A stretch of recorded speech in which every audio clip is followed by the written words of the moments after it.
So we can see how that money is not neutral. It is very, very intense in a sense. We all have some sort of feelings towards it. One sentence in particular caused a real avalanche of questions in my head. And he said, our monetary system is unsustainable by design. And I thought to myself, wow, so what's about the sustainable finance, the green bonds and fintech and impact investing? Is it in fact an oxymoron?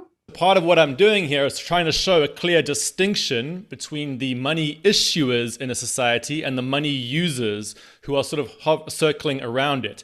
And actually there's these three different layers of money issuance. And if you want to understand the politics of current monetary systems, you've got to kind of see the interaction between these different layers. So on the one hand, we have the actual state that's issuing different forms of money right now.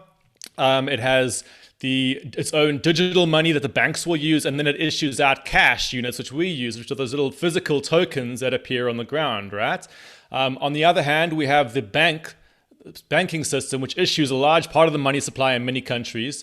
Banks issue a second tier form of money. You might think of them as being like chips, digital chips issued out by the banking sector, right?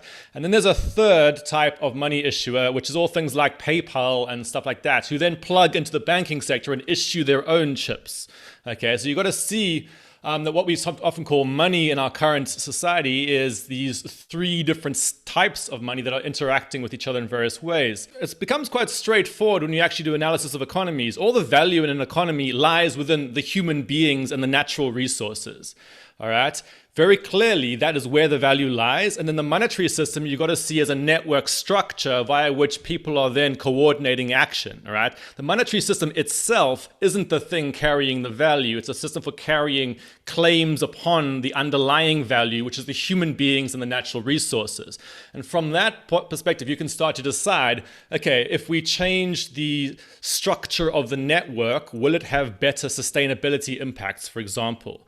So for example, many people who are working on alternative currencies try to bring down the systems into a smaller scale on the ground, as it were, right? Actually, Will and I might talk about this, and also maybe is it Amber who's talking about time banks. These are attempts at sort of bringing the monetary system down to a smaller scale on the ground. And I think, as far as I know, Will's doing some interesting experiments around trying to connect the small scale into the large scale. And there's like interesting iterations you can make on this. All right. So many of the experimentations involve how do you change the relative power dynamics of the structure. One last thing I might just quickly say is that we have no experience whatsoever of how it is to think outside of a monetary system. So when people are making moral statements about money, they're quite abstract because actually the entire way our whole world is structured and the entire way we even think has been forged in the context of a monetary system. Time banking is a mechanism that we use to encourage people in communities to help one another in their homes and their gardens. Okay, so it's the giving and receiving of time, where everyone's hour is equal no matter what they're helping another person with. Time banking is about helping one another. So a couple of things to clarify at the beginning is that it's not a professional service, so that people that help one another do so to the best of their ability. So we would always manage expectations of people in communities to say that this isn't a way really of saving money, it's a way of connecting with each other and learning that every single person in society has a value. So what we're trying to do here is we're trying to change perceptions of people, not just of others, but of themselves. And the things that people exchange are really simple and basic. And I used to have people coming into my time bank saying, well, I don't really understand what I can do to earn these time banking hours. I'd like some help. And we would just sit down and say, well, it could be helping in somebody's garden. It could be showing somebody how to do some cooking, helping somebody with shopping. So little things that we can all do that somebody else might find of huge value to them. Interest rate mandates growth. And that interest rate requires a repayment of debt. So when you loan out $900, so the fractional reserve-based system in the United States has a 9-to-1 fractional reserve ratio. So what that means is a bank can loan out 9 times what they have in reserve. So if there's $1,000 in the bank, they can loan out 9 times. Now that loan has to be repaid with interest, which requires an exponential growth rate. This is not a sustainable model within a planet that has only a certain amount of new energy coming in every day. I had posed in this idea that you read about, the metabolic currency, the idea for electricity-backed currency. And so I partnered up with a buddy of mine who's a blockchain developer and another friend of mine who's an energy developer. And we said, well, what would it look like to create an energy-backed currency or electricity-backed currency? And the way that this would work would be for utilities essentially to partner with communities, and like a prepaid cell phone, you would actually prepay your electric bill. And for those who produce electricity, they would get credits. And those credits would sit on an account, and either the utility could be the body that helps, essentially bank those credits. Or you would also have to have some sort of government regulation involved. In Kenya, there's, it's an informal sector, but technically everyone is supposed to be paying taxes, and to not allow people to trade commodities in a community currency because of the fear of law enforcement is, I guess it's scarier in the US in some ways. Because you have much more authoritarian governments, but here they're also very authoritarian. And when we started doing this, we did go to jail, and we basically proved that there's no way you can stop people from trading tomatoes for school fees, or whatever it is, an egg for an hour of therapy. Like, why on earth should that be illegal? And any law that says that that's illegal is absolutely wrong, just by definition. So anyways, there's a lot of interesting laws and regulatory environments around these things. But in the simplest form, what we've done in Kenya is develop infrastructure so that people could easily access a medium of exchange. And we've done that in lots of different ways. We've done at least probably 15 different kind of distinct currency variations. Sorry, I got a truck behind me. And just, figured out what worked and what didn't in different cases, and still learning quite a bit. We work with Red Cross now quite a lot. We also employ basic income type community currencies, or community driven basic income type systems. And I wouldn't, a year ago, I would have never said I would do that. And it was kind of due to Corona, and it was a bit on accident that we sort of ended up promoting a very large one across Kenya. And it's doing some amazing things. It's filling a gap that, I would have wanted a community currency to fill, but somehow it's kind of doing its own thing in its own way. If I want to make a budget for something, like I want to build a 1-acre farm somewhere, and I want to pull in all these resources from lots of people, and that might include land and water and time and all kinds of inputs. Well, having a budget for that, a credit for that, can be a useful thing, right? So creating a currency for a purpose or a cause or a collective action, I think that's super important as a function. The idea, for example, that creating money from nothing is a problem is extremely politically conservative, actually. Many alternative time banks, for example, create money from nothing. People are issuing IOUs. When this phrase, creating money from nothing, means we're not going to treat money like a commodity. We're going to treat it like some kind of accounting system.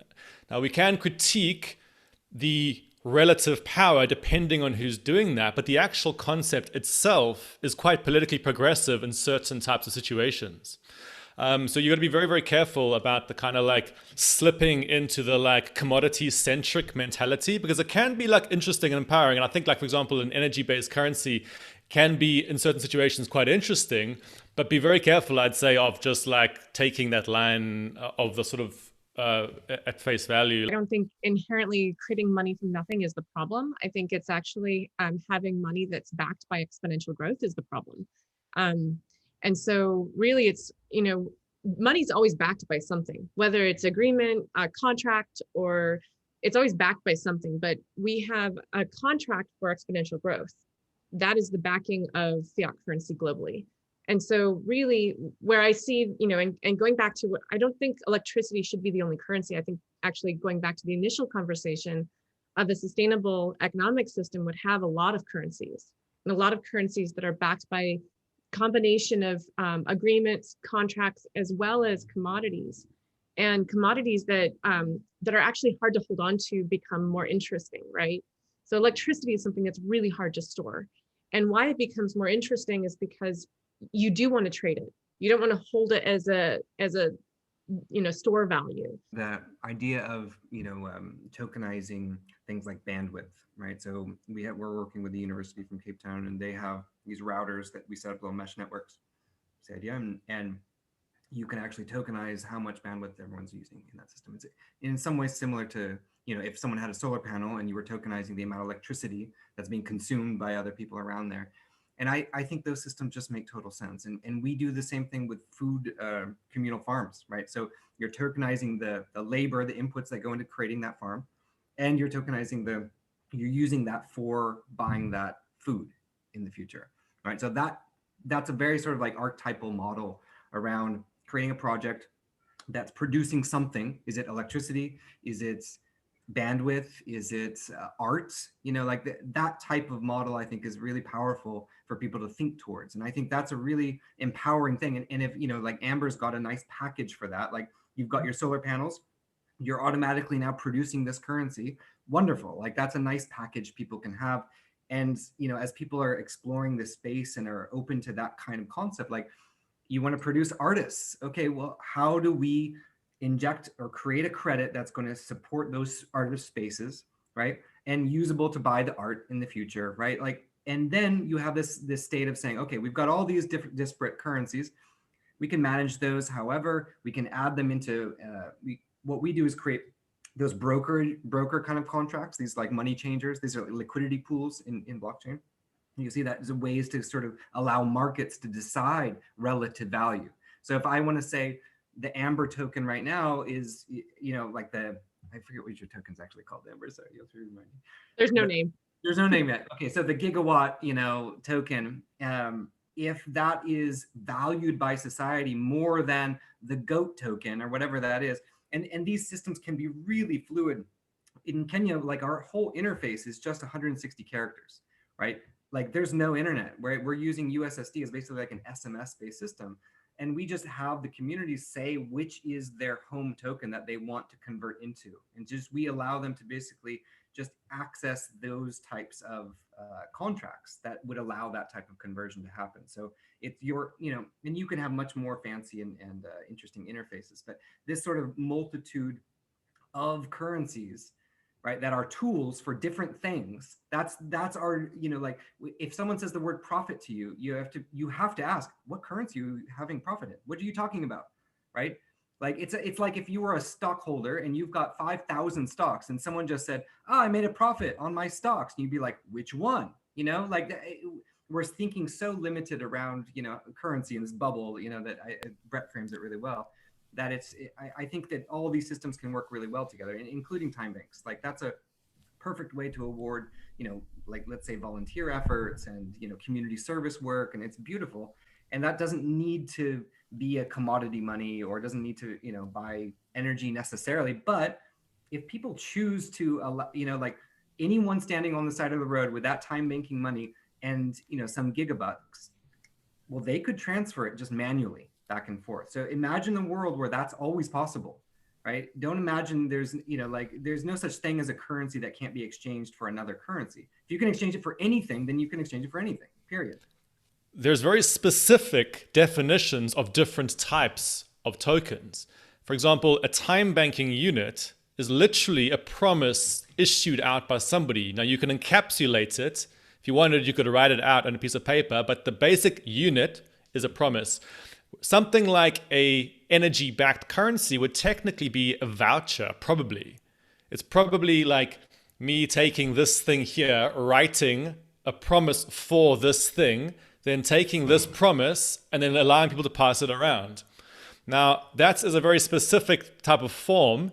And the key question you want to ask yourself with something like that is, are you really detaching from the monetary system? Because in many situations, what's actually occurring with voucher-backed things is something called counter trade, which is you're taking one thing priced in money and you've made it into a more movable form, and you're allowing then somebody else to like take it from you. But you, for example, I'm trying to think of an example, but like if I had something that's got a money price in dollars, and then I issue a voucher, the voucher will be always tethered to that money price. All right, that's how people are going to see it in a market.